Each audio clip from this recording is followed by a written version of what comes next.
This is your tongue. This is your tongue on drugs. Okay, not really. What it is the tongue map, which is a way of trying to show what areas of your tongue taste what. But what if I told you that the tongue map is just a road guide to misinformation? And that's because the tongue map is a myth that has been disproven time and time again by food science.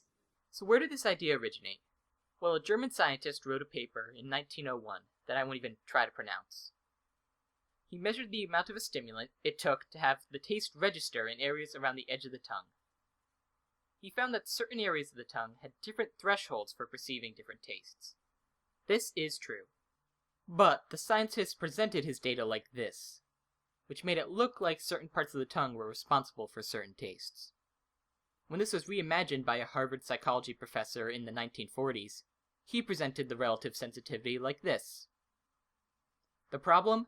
No scale, which led people interpreting it as each area of the tongue being sensitive to only one taste.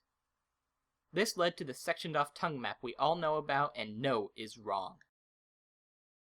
Scientists have identified that tastes are detected by different receptor proteins.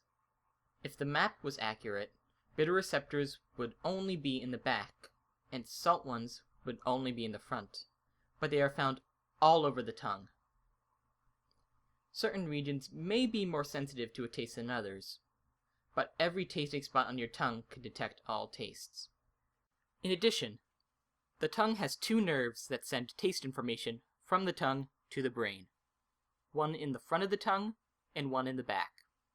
If the tongue map was accurate, loss of one of these nerves would cause a loss of the ability to detect one of the tastes. However, in studies looking at people who have lost one of these nerves, they can still detect all of the essential tastes. In the end, you taste everything pretty much everywhere on your tongue. So I guess you can say this myth's been licked. I'm sorry.